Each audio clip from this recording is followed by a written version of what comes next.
So we will start with a very quick recap of how to find out. क्या find करना था हमको? Resistance की value find करनी थी फ्रॉम कलर कोडिंग।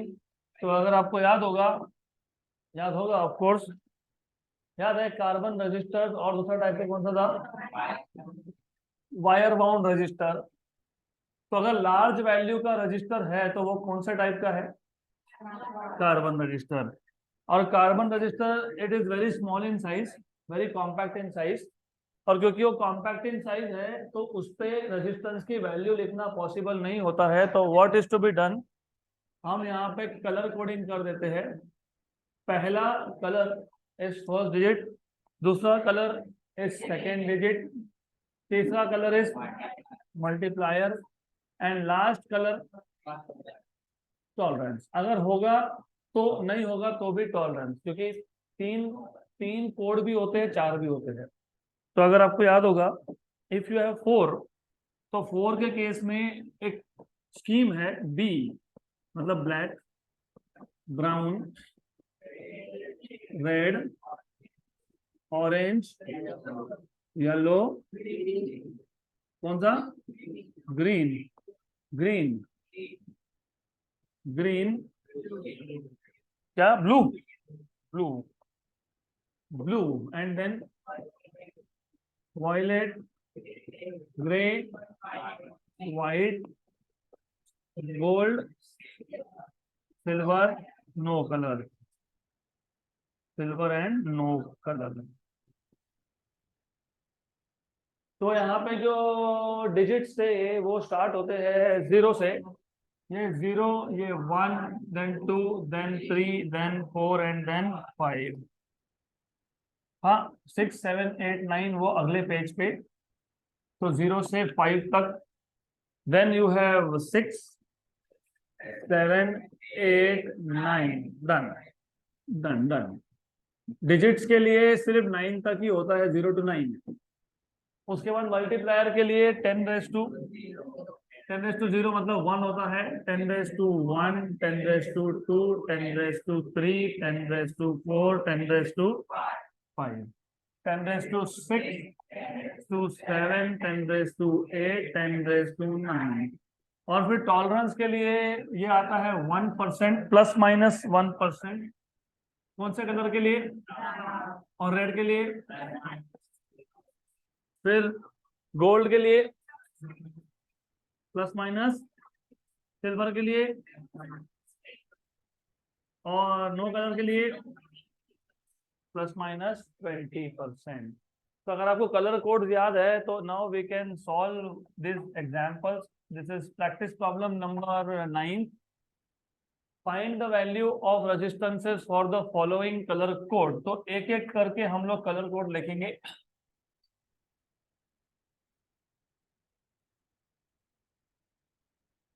तो पहला ब्लू, मतलब पहले दो कलर मतलब क्या होता है? डिजिट। तो ब्लू का डिजिट क्या था? 5 नहीं था, 6। ब्लू का डिजिट क्या था? 6। ग्रीन का कितना था? 5। ग्रीन कितना था? 5 था ना, 5। उसके बाद रेड 2 था, तो ये 10 to 2 हो जाएगा, मतलब 65 इंटू 10 to 2 क्या? ओहम। और गोल्ड मतलब प्लस माइनस 5%। तो 65, 100 प्लस माइनस 5%, 6.5 किलो ओहम लिखा है। किलो मतलब 10 to 3। हमारे पास क्या आया? 65 इंटू 10 to 2। इसको ऐसा लिख सकते हैं क्या? 6.5 इंटू 10 to 3।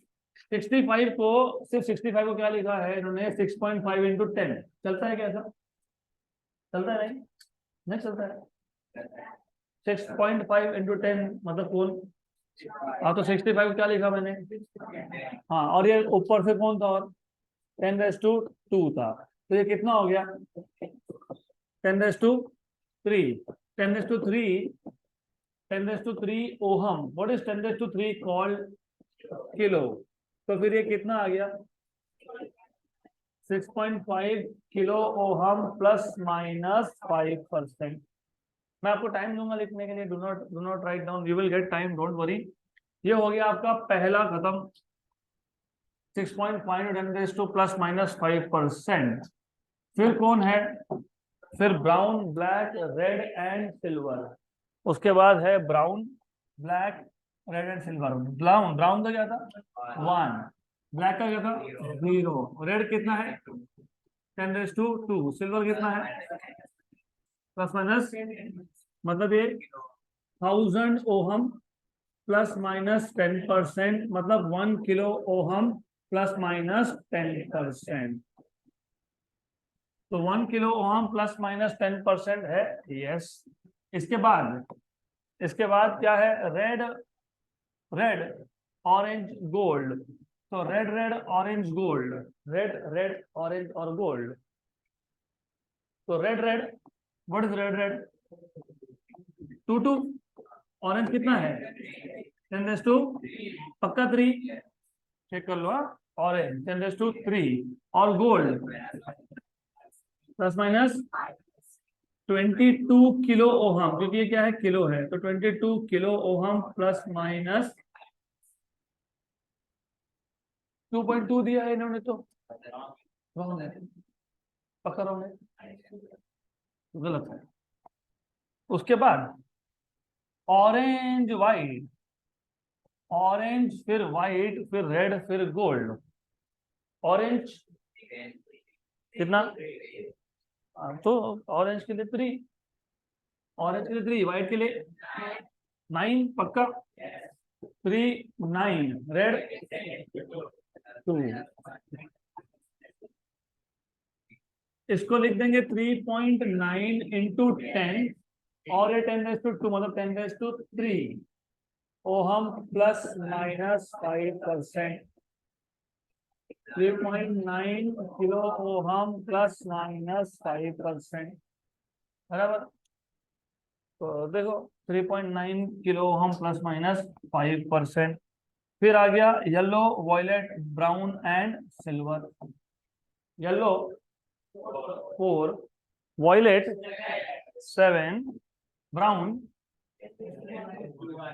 येलो कितना बोला आपने, ये कितना बोला, ब्राउन मतलब 1 प्लस माइनस 10%। तो इसको या तो ऐसा लिखो 470 ओहम प्लस माइनस 10%, या तो यहाँ पे 0 पॉइंट लिखोगे तो किलो ओहम बन जाएगा। तो इसको या तो 470 लिखो या फिर 0.47 किलो ओहम प्लस माइनस 10%। देखो अभी आंसर में जो भी होगा, ओ 4.7 लिखा है, ये भी रॉन्ग है, ओके डन। तो ये हो गया question number 9 solve. Next question, question number 10, find the colour code for the following value having tolerance plus minus 10%। तो पिछले क्वेश्चन में आपको कलर कोड दिया था, आपको वैल्यू फाइंड करनी थी। यहाँ पे आपको वैल्यू दिया है, क्या फाइंड करना है, कलर कोड। तो जो पहला है दैट इज 330 ओहम। अब एक चीज याद रखो, सारे ही केसेस में टॉलरेंस कितना है, तो प्लस माइनस 10% किसके लिए आता है, तो सब केसेस में आखिरी में कौन है, तो आखिरी में सिल्वर आएगा। 3 बीबी रॉय,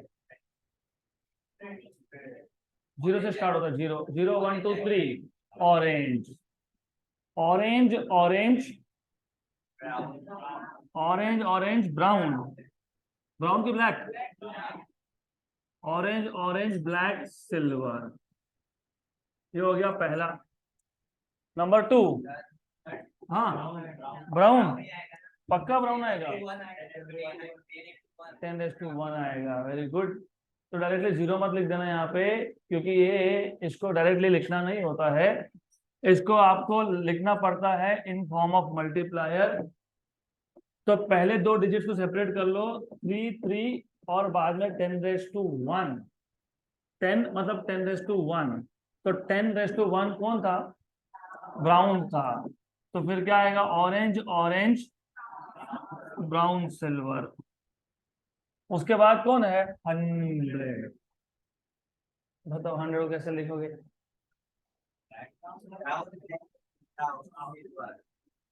100 इज 10 इंटू 10,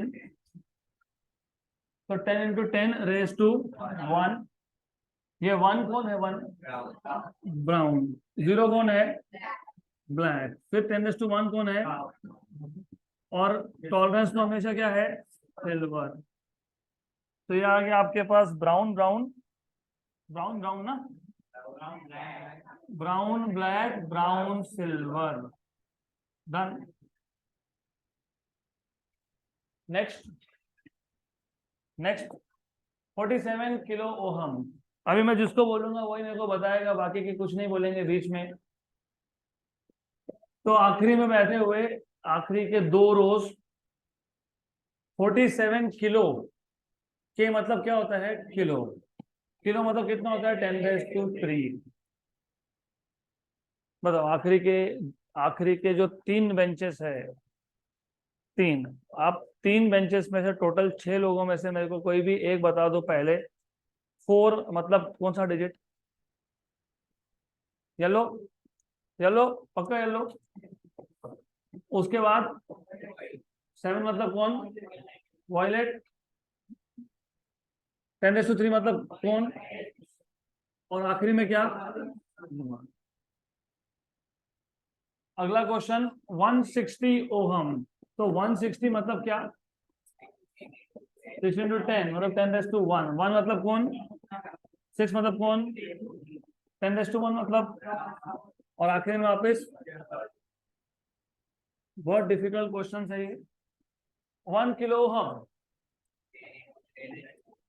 1 किलो मतलब 1000।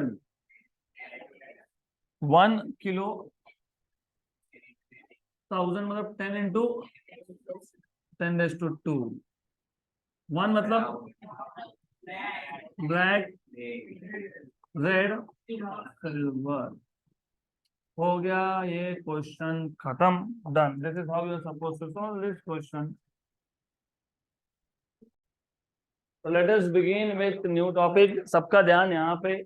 बहुत इंटरेस्टिंग और बहुत सिंपल टॉपिक है ये। पूरा चैप्टर ही सिंपल है। ध्यान दोगे तो आउट ऑफ मार्क्स मिल जाएंगे इसमें, नहीं दोगे तो अभी और 12th में दोनों में प्रॉब्लम होगा। अब जो टॉपिक हम देख रहे हैं वैसा बहुत सारे जगह पे यूज करना पड़ेगा, जिसको हम लोग बोलते हैं कॉम्बिनेशन ऑफ रजिस्टर्स। अब ये कॉम्बिनेशन कहाँ कहाँ यूज होगा? एक तो रजिस्टर में, एक सेल में, एक कैपेसिटर में, एक स्प्रिंग्स में, एक वायर्स में। हर जगह पे आप कैपेसिटर्स को, रजिस्टर्स को, सेल को, वायर्स को, स्प्रिंग को अलग अलग टाइप के कॉम्बिनेशन में लगाते हो। क्यों लगाते हैं वो भी समझ लो, और कॉम्बिनेशन कौन से टाइप के वो भी ध्यान दो। तो टोटल 2 टाइप के कॉम्बिनेशन होते हैं। एक होता है कौन सा? Series combination. एक होता है, तो let us start with combination of resistor. और क्यों करना है ज्यादा इंपॉर्टेंट है। तो we will derive required equations, we will also write down little bit of theory, लेकिन करना क्यों पहले वो समझ लो। तो combination of resistors, there are 2 combinations. एक होता है सीरीज कॉम्बिनेशन, एक होता है पैरेलल कॉम्बिनेशन। तो पहले हम देखेंगे सीरीज कॉम्बिनेशन ऑफ रजिस्टर्स। अब फॉर एग्जाम्पल सबसे पहले तो आपको ये पता होना चाहिए, जैसे हमने देखा था circuit symbol of PN junction diode, याद है क्या? अगर हमको एक सर्किट में कहीं तो पीएन जंक्शन यूज किया है ऐसा बताना है, तो हम कैसे शो करते हैं पीएन जंक्शन डायोड? हम एक ट्रायंगल शो करते हैं। ट्रायंगल मतलब पी होता है और प्लेट सिंगल लाइन मतलब एन होता है। तो ये सर्किट सिंबल था किसका था? पीएन जंक्शन डायोड का। सिमिलरली अगर हमको एक सर्किट में एक पर्टिकुलर पाथ में, अभी मैं पाथ क्यों बोल रहा हूँ क्योंकि सर्किट में बहुत सारे ब्रांचेस होते हैं। यू में हैव समथिंग लाइक दिस, ऐसा भी हो सकता है। हमको बताना है ये ए और बी जो ब्रांच है इसमें इसमें रेजिस्टेंस है, ऐसा बताना है। तो रेजिस्टेंस के लिए ये एक पर्टिकुलर नोटेशन है। मतलब करते क्या हो, आप एक लाइन ड्रॉ करते हो, यू ड्रॉ लाइन। इस लाइन के ऊपर आप जिगजैग शेप ड्रॉ कर देते हो, मतलब वो क्या है? रजिस्टर है। अगर आप ऐसा नहीं करते हो, अगर आप कॉइल ड्रॉ करते हो, उसको बोलते हो इंडक्टर, ये 12th में सीखोगे। अगर आप ऐसा भी नहीं करते हो और आप सिर्फ दो प्लेट्स दिखा देते हो for example, for yes very good, अगर आपने यहाँ पे सिर्फ दो इक्वल लेंथ के प्लेट्स ड्रॉ कर दिए तो ये होता है कैपेसिटर। अगर आपने एक बड़ा प्लेट एक छोटा कर दिया ये होता है सेल। तो सबसे पहले यू नीड टू अंडरस्टैंड कि कहाँ पे सिंबल क्या यूज होगा। तो हमको अगर रेजिस्टेंस दिखाना है तो रेजिस्टेंस के लिए ये सर्किट सिंबल है। यहाँ पे हम बेसिकली एक स्ट्रेट लाइन के ऊपर ऐसा जिगजैग शेप शो करते हैं, दिस बिकम्स रेजिस्टेंस। अब फॉर एग्जाम्पल वो कॉम्बिनेशन कॉम्बिनेशन बाद में सीखते बैठेंगे, कभी भी रियल लाइफ से कनेक्ट करोगे तो ज्यादा सिंपल होगा समझना कॉम्बिनेशन करना क्यों है। लुक फॉर एग्जाम्पल, ये circuit variety of electronic appliance में यूज होगा, रिमोट में यूज होता है, मोबाइल फोन के सर्किट्स में होता है, बहुत जगह पे यूज होता है, टीवी के अंदर यूज होता है सर्किट। तो हमको एक स्पेसिफिक रिक्वायरमेंट होता है कि इस पर्टिकुलर पाथ से दो पॉइंट के बीच में जो करंट फ्लो होता है ना, इसको बोलते हैं पाथ। इसको क्या बोलते हैं? Electrical path. सपोज ऐसा रिक्वायरमेंट है कि ए से बी, मैंने अभी बताया सर्किट इज वेरी कॉम्प्लिकेटेड, हो सकता है यहाँ पे कोई और भी ब्रांचेस हो सकता है ब्रांचेस है। हमारा रिक्वायरमेंट क्या था? हमारा रिक्वायरमेंट ये था कि ये स्पेसिफिक ब्रांच जो है ए से बी, इसमें करंट का एक फिक्स वैल्यू जाना चाहिए। फॉर एग्जाम्पल मान लो 10 एम्पियर, तो 10 एम्पियर ही जाना चाहिए। अब इमेजिन जो टोटल करंट आ रहा है, मान लो वो 100 एम्पियर का करंट है, हमको इस ब्रांच में कितना चाहिए? 10 एम्पियर, मतलब 90 एम्पियर को पास होने देना नहीं है। करंट को अपोज करने वाला जो कंपोनेंट होता है उसको क्या बोलते हो? रेजिस्टेंस। तो यहाँ पे क्या लगाएंगे? रेजिस्टेंस। अब इमेजिन इमेजिन हमको ए से बी में अगर 10 एम्पियर का ही करंट पास होने देना है, मतलब 90 एम्पियर क्या करना है? ब्लॉक करना है। 90 एम्पियर ब्लॉक करने के लिए से मान लो टोटल रेजिस्टेंस चाहिए 5 ओम का। कितना? मैं सिर्फ एग्जांपल दे रहा हूँ, 5 ओम। मेरे पास 5 ओम का रेजिस्टेंस नहीं है, मेरे पास एक एक ओम के 5 है। तो हमको ऐसा एक कॉम्बिनेशन बनाना है जिससे हमको टोटल रेजिस्टेंस कितना मिल जाए? 5 ओम। पहले प्रॉब्लम्स को समझोगे, और अगर फ्यूचर में इलेक्ट्रॉनिक्स या इलेक्ट्रिकल में जाओगे तो समझ में आएगा कि कॉम्बिनेशन करना क्यों है। We had a particular branch in the circuit A B, उस पर्टिकुलर ब्रांच में हमको 10 एम्पियर का ही करंट पास होने देना था, लेकिन टोटल करंट आया 100 एम्पियर का, मतलब 90 एम्पियर ब्लॉक करना है। तो ऐसा मान लो कि 90 एम्पियर करंट ब्लॉक करने के लिए, मैं सिर्फ एग्जांपल दे रहा हूं, 5 ओहम का रेजिस्टेंस चाहिए। लेकिन हमारे पास 5 ओहम का रजिस्टर नहीं है, हमारे पास एक एक ओहम के 5 रेजिस्टेंसेस है। तो हमको उन रेजिस्टेंस को ऐसा ज्वाइन करना पड़ेगा, ऐसा कॉम्बिनेशन बनाना पड़ेगा such that it will work as 5 ohm resistor. तो यहाँ पे आगे नीड ऑफ कॉम्बिनेशन। तो कॉम्बिनेशन क्यों करना है? क्योंकि हमेशा हमारे पास हर एक वैल्यू का रजिस्टर अवेलेबल नहीं भी होगा, लेकिन हमारे पास एक ही वैल्यू के बहुत सारे रेजिस्टेंस होंगे। 1 ओम के हमारे पास 100 रेजिस्टेंसेस है, तो क्या करेंगे? अब दो तरह के कॉम्बिनेशन होते हैं। पहले कॉम्बिनेशन में आप किसी भी दो रजिस्टर का सिर्फ एक एंड कॉमन करते हो, इसको बोलते हो सीरीज कॉम्बिनेशन। तो when there is only one end common between the two resistors, then the combination is said to be series. तो ये मान लो ये R1 था और मान लो ये R2 था। तो जब दो रजिस्टर में एक ही एंड कॉमन हो, मैं बार बार बोल रहा हूं, then the combination said to be series combination. जब सीरीज कॉम्बिनेशन हो तो दोनों में करंट सेम जाता है, क्योंकि करंट के पास दूसरा रास्ता ही नहीं जाने के लिए। यहां से अगर आई करंट है तो यहां से भी आई करंट है, आगे और एक लगाओगे तो भी आई करंट है। तो सीरीज में जितने भी रजिस्टर्स होंगे सब में करंट होगा सेम। जो मैं बोल रहा हूँ अच्छे सिस्टम में फिक्स कर लो, आगे जाके कॉम्प्लिकेशन बढ़ेंगे। If you have 1000 resistors in series, the current through each register will be same। पहले में से 2 एम्पियर तो आखिरी में से भी 2 एम्पियर ही पास होगा। तो सीरीज कॉम्बिनेशन में क्या सेम होता है? करंट। क्या सेम नहीं होता है? Potential drop. पोटेंशियल डिफरेंस को पोटेंशियल ड्रॉप भी बोलते हैं। अब ऐसा क्यों? हमको सबसे पहले ये पता होना चाहिए कि करंट का सोर्स कौन है। सेल, मतलब बैटरी। अब तक हमने बैटरी लगाई क्या? नहीं। तो मैंने यहाँ पे करंट दिखाया तो वही गलत था। जब तक आप सेल नहीं कनेक्ट करते हो तब तक यहाँ पे करंट आता नहीं है। जैसे ही मैंने यहाँ पे एक सेल मतलब एक बैटरी मतलब एक पोटेंशियल डिफरेंस कनेक्ट कर दिया, अब क्या होगा? अब करंट फ्लो होगा। अब इमेजिन इमेजिन हमने जो यहाँ पे सेल लगाया है, हमने जो यहाँ पे बैटरी कनेक्ट की है, मान लो वो 10 वोल्ट का बैटरी था। कितना था वो? जिनको सीईटी जेई नीट करना है आगे जाके ये काम में आएगा। अब अगर दोनों रेजिस्टेंस की वैल्यू सेम होती, अब एक चीज समझ लो कि पहले तो पोटेंशियल डिफरेंस मतलब वोल्टेज का मतलब क्या है, पहले वो समझो। अब मैंने जब सेल कनेक्ट नहीं किया था तब करंट था? नहीं था। जैसे तुमने सेल लगा दिया, करंट है। क्यों है? क्योंकि ये जो नेगेटिव टर्मिनल है बैटरी का, सेल का, वो इलेक्ट्रॉन्स को पुश करेगा, मतलब इलेक्ट्रॉन्स को एनर्जी देगा। क्यों? क्योंकि यहाँ पे कौन है? रेजिस्टेंस है। What is the definition of resistance? Opposition to the flow of current. Electron मतलब करंट। तो इलेक्ट्रॉन्स मतलब करंट को फ्लो होना था, लेकिन वहां पे ऐसा कुछ है जो अपोज करता है मोशन को, इलेक्ट्रॉन के मोशन को। इसका मतलब हमको इस अपोजिशन को ओवरकम करना है।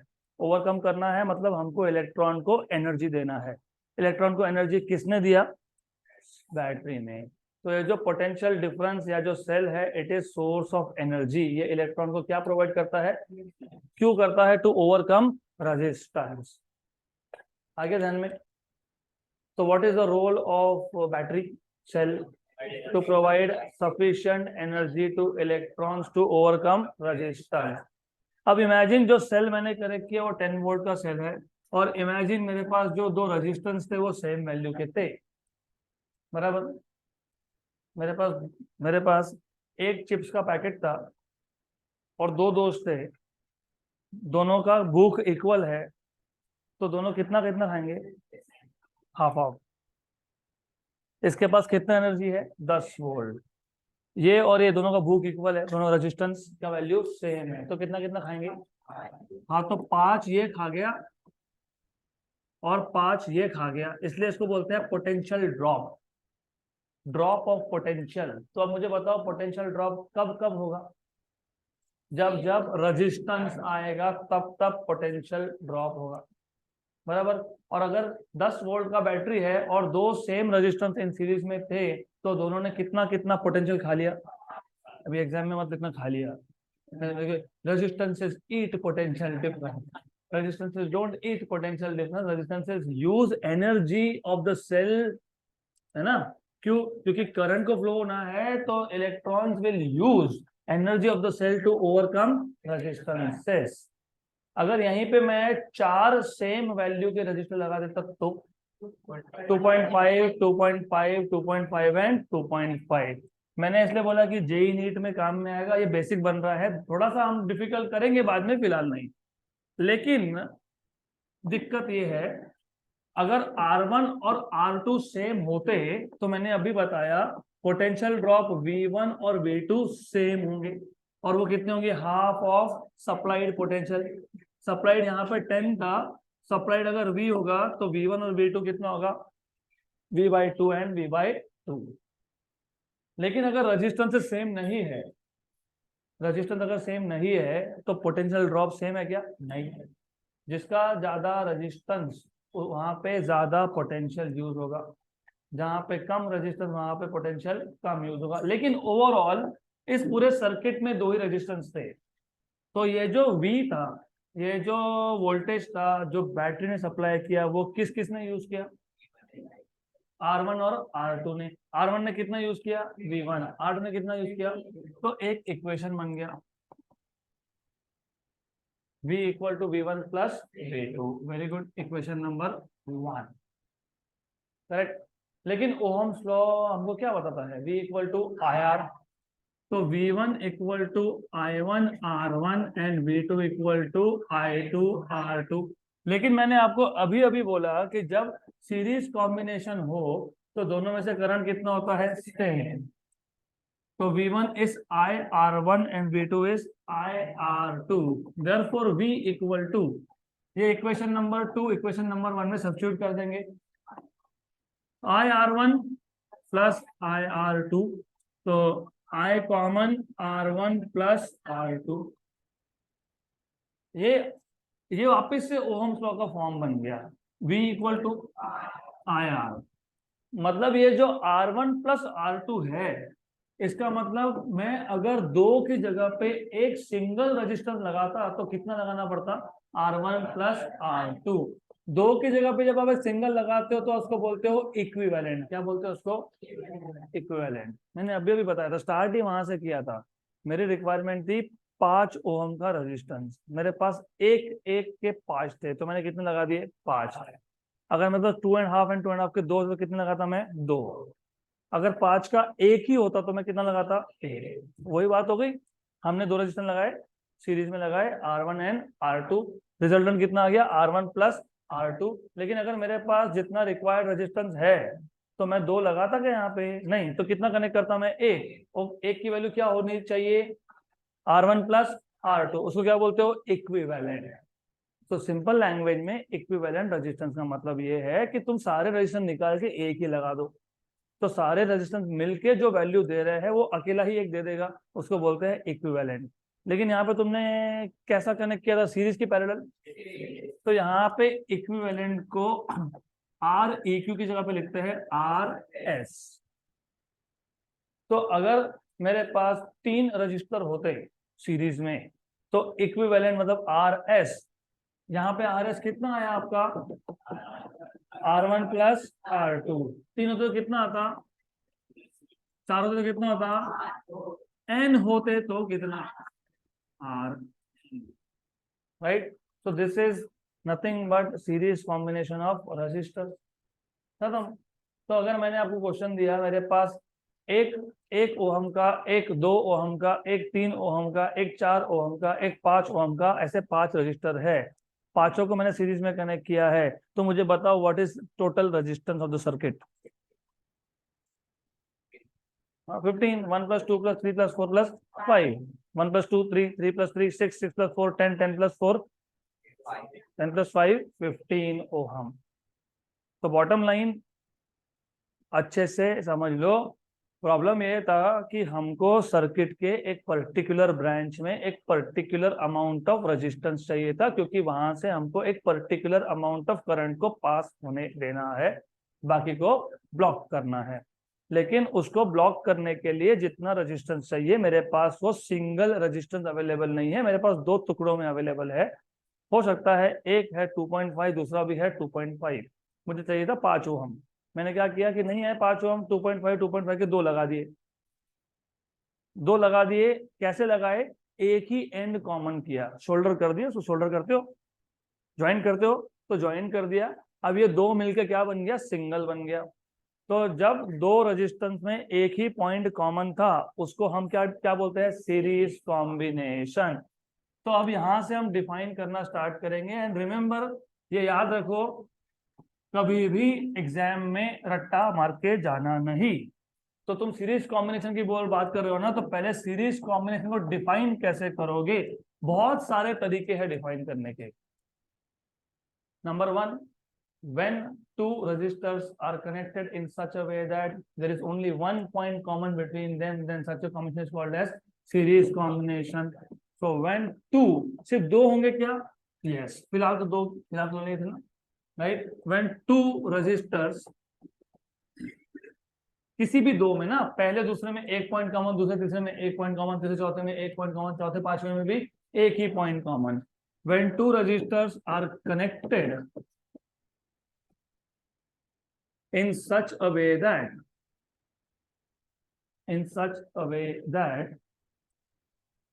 only one point is common between them,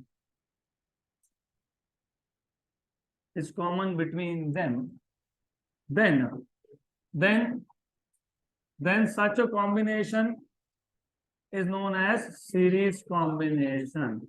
Then such a combination of resistors is known as series combination. अब सीरीज कॉम्बिनेशन में कनेक्ट करने के बाद दोनों रजिस्टर में से करंट क्या था, सेम था. तो in series combination current through each resistor is same. In series combination आप ऐसा भी बोल सकते हो, the combination of resistors in which the current through each resistor is same is known as series combination. तो series combination में कौन same नहीं होता है, potential drop, potential difference. Same क्या होता है, करंट. पैरेलल में उल्टा हो जाएगा, पैरेलल में कौन सेम होगा, पोटेंशियल. कौन सेम नहीं होगा, करंट. तो in series combination the current through each resistor is same.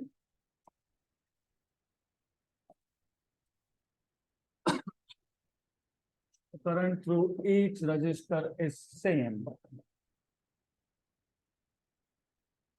अब आपको उसका इक्वेशन डिराइव करना था, तो क्या करोगे, दो रेजिस्टेंसेस लोगे, एक की वैल्यू होगी R1, दूसरे की होगी R2. उसको कनेक्ट कर दोगे कैसे, इन सीरीज.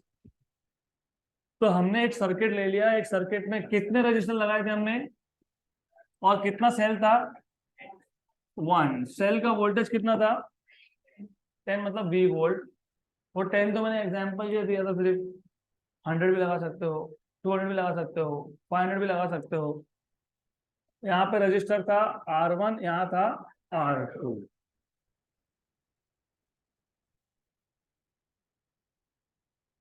और यहाँ पे आपने एक सेल कनेक्ट कर दिया था, सेल का वोल्टेज था V. यहाँ से करंट फ्लो होगा. What is the direction of current, negative to positive. तो इलेक्ट्रॉन जाता है ना. कन्वेंशनल करंट क्या होता है, पॉजिटिव से. तो करंट कितना है, I. तो यहाँ से कितना गया, I. यहाँ से कितना गया, I. वापस से बैटरी में कितना आ गया, I. जो पहला रेजिस्टेंस था उसके अक्रॉस पोटेंशियल का ड्रॉप V1 है और दूसरे के अक्रॉस कितना है, V2 है. तो यहाँ पे पोटेंशियल ड्रॉप V1 है, यहाँ पे पोटेंशियल ड्रॉप V2 है. V1 और V2 सेम तब होगा जब R1 और R2 की वैल्यूज सेम होगी. मतलब दोनों मिल बांट के इक्वल खाएंगे. क्या खाएंगे, एनर्जी खाएंगे. किसका एनर्जी खाएंगे, सेल का एनर्जी खाएंगे. इक्वल अगर हुए तो, अगर 3 इक्वल हुए तो V/3 V/3 V/3. 4 इक्वल हुए तो V/4 V/4 V/4. 5 हुए तो V/5 V/5 V/5, 5 बार V/5. और n हुए तो हाँ V/n. तो आई टोल्ड यू, ये जेई नीट का बेस बन गया, आपका सीईटी का बेस बन गया. अगर मैंने ऐसा बोला तुम लोग बड़बड़ इसे कर दो बंद, और आप तीनों मुझे अगली बार से वापस अपनी अपनी जगह पे चाहिए. बड़बड़ बिल्कुल नहीं चलेगा, एब्सोल्युटली नहीं चलेगा. यहाँ ध्यान दो. तो हमने क्या किया, हमने यहाँ पे दो रजिस्टर्स कनेक्ट कर दिए, R1 and R2. So let R1 and R2 be the two resistors connected in series. और इसको आपने क्या कनेक्ट किया है, सेल. उसका वोल्टेज कितना है, V. Let V be the voltage, बोलने के यहाँ पे be the potential difference applied. कहाँ अप्लाई किया, अक्रॉस. किसके अक्रॉस, कॉम्बिनेशन के across the combination. Text book में क्या लिखा है वो छोड़ दो, यहाँ जो मैं बता रहा हूँ उस पर ध्यान दो. इसको इतना ही लिखना है आराम से, एकदम सिंपल सिंपल. तो पहला स्टेप क्या है, सीरीज कॉम्बिनेशन डिफाइन करना. When two resistors are connected in such a way that only one point is common between them, such a combination of resistors is called as series combination. तो series combination में तुम वापस, तुमको भी बोल रहा हूं मैं, तो कौन सी भाषा समझ में आती है, खूब कंटाळलो मी बोलून बोलून. बरं जाऊ द्या, लक्ष द्या, ते लक्ष असू द्या. तो remember, when you have only one point in common, then such a combination is called as series combination. और series combination में current होता है same. So in series combination of resistors, the current through each resistance is same. अभी तुमने बोल ही दिया है करंट सेम है, पोटेंशियल डिफरेंस कितना है, V है, तो let I be the current, किसमें से करंट, थ्रू, हाँ सर्किट, मतलब सर्किट में कौन कौन है, रेजिस्टेंस है, थ्रू R1 एंड R2, क्योंकि अगर सीरीज कॉम्बिनेशन है तो दोनों में करंट क्या होगा, सेम, लेकिन पोटेंशियल डिफरेंस क्या नहीं होगा, सेम. तो लेट V1 क्या है, पोटेंशियल डिफरेंस, इसको पोटेंशियल ड्रॉप भी बोलते हैं फॉर वेरी सिंपल रीजन, क्योंकि यहाँ का जो वोल्टेज है वो यूज हुआ, क्यों यूज हुआ, R1 को ओवरकम करने में यूज हुआ, रेजिस्टेंस है उसको अपोज करने में, उसको ओवरकम करने में यूज हुआ, बराबर, और बचा हुआ कौन यूज करेगा, R2. तो V1 क्या है, पोटेंशियल ड्रॉप है, अक्रॉस क्या है, R1, और V2 क्या है, पोटेंशियल ड्रॉप है, अक्रॉस क्या है, R2. तो V1 इज पोटेंशियल ड्रॉप या potential difference across R1 and V2 equal to potential drop across R2. लेकिन जो टोटल वोल्टेज था वो दोनों रेजिस्टेंस ने मिलके यूज किया है, but total potential drop V equal to V1 plus V2, equation number 1. सही है क्या मिस्टर ब्लू, मिस्टर ग्रे? अब मुझे तुम दोनों में से एक बताएगा कि ओहम्स लॉ क्या होता है. ओहम्स लॉ वो लॉ होता है जो ओहम ने बताया था. ओहम ने क्या बताया था, क्या बताया था, मुझे कैसे पता, मैं तो कल था ही नहीं क्लास में. What is ohm's law, V equal to IR. तो V1 क्या आएगा, V1 क्या आएगा, IR1, एंड V2 क्या आएगा, इक्वेशन नंबर 2. ये इक्वेशन नंबर 1 में सब्स्टिट्यूट कर दोगे, therefore from equation number 1 and 2, therefore V equal to IR1 plus IR2, therefore V equal to I R1 plus R2. But ये जो R1 प्लस R2 है इसको हम लोग बोलते हैं इक्विवेलेंट, और ये क्योंकि सीरीज कॉम्बिनेशन तो बोलेंगे RS. therefore V equal to IRS. अगर हमारे पास n रजिस्टर्स होते, for n resistors in series, for n resistors in series, what you can write here is RS equal to R1 plus R2 plus R3 up to Rn. This is equivalent resistance of series combination of n resistors. तो simple ही है ये. मैंने अभी भी पूछा था 1 2 3 4 5, इसका series combination कितना होता है, 15. अब एक दूसरे टाइप का कॉम्बिनेशन है जिसको आप बोलते हो पैरेलल कॉम्बिनेशन. जैसे आपने यहाँ पे सीरीज कॉम्बिनेशन देखा वैसे ही आता है पैरेलल कॉम्बिनेशन. अब ये पैरेलल कॉम्बिनेशन ऑफ रजिस्टर्स में, जैसे सीरीज कॉम्बिनेशन ऑफ रजिस्टर्स में सिर्फ एक एंड कॉमन था, यहाँ पे सारे रजिस्टर्स के दोनों एंड हम लोग कॉमन कर देते हैं और दोनों एंड एक बैटरी को लगा देते हैं. इसका मतलब जितने भी रजिस्टर आपने लगाए सबके सब रजिस्टर्स के अक्रॉस वोल्टेज हो गया सेम. वोल्टेज सेम होने का सिंपल सा रीजन ये था, एक रजिस्टर लिया R1, उसके दोनों एंड सेम सेल को लगा दिए. दूसरा रजिस्टर लिया R2, उसके भी दोनों एंड सेम सेल को लगा दिए. तीसरा रजिस्टर लिया R3, उसके भी दोनों एंड उसी सेल को लगा दिए. मतलब basically what you are doing here is, पहले अच्छे से देख लो. सपोज ये वो एक सेल है, 10 वोल्ट का सेल है, 20 वोल्ट का सेल है, 30 वोल्ट का सेल है, 40 वोल्ट का सेल है, we don't care, some cell है. रजिस्टर था पहला, उसको लगा दिया अक्रॉस दिस, फिर था दूसरा, लगा दिया अक्रॉस दिस, फिर था तीसरा, उसको भी लगा दिया सेम सेल के अक्रॉस. तो आप देख रहे हो ये पहला जो रजिस्टर था, उस पहले रजिस्टर के दोनों एंड कहाँ पे है, एक एंड ए पे है, दूसरा कहाँ पे है, बी पे. दूसरे रजिस्टर का भी एक एंड ए पे, दूसरा कहाँ पे है, बी पे. इसका मतलब जितने भी रजिस्टर हमारे पास थे इनके दोनों के दोनों टर्मिनल सेम पॉइंट्स के पास जा रहे हैं, इसको बोलते हो पैरेलल कॉम्बिनेशन। अब पैरेलल कॉम्बिनेशन में क्या हुआ, इमेजिन ये 10 वोल्ट का सेल था, तो पहले रेजिस्टेंस के अक्रॉस कितना पोटेंशियल डिफरेंस है, दूसरे का कितना है 10। तो ये एनर्जी मिल बांट के नहीं खाते, पिछले केस में मिल बांट के खाया था 5 और 5, अगर दोनों रेजिस्टेंस सेम थे तो। सीरीज कॉम्बिनेशन में potential drop across each resistor is not same, लेकिन पैरेलल कॉम्बिनेशन में potential drop across each resistor is same. Series combination में current through each resistor is same, but यहाँ पे करंट इज नॉट सेम। क्यों ऐसा, क्योंकि एक किसी भी सेल का, अगर आप नॉर्मल 10-15 रुपए का सेल भी लाते हो तो उसमें लिखा होता है कि उसका करंट कैपेसिटी कितना है, कितने एम्पियर का करंट देगा।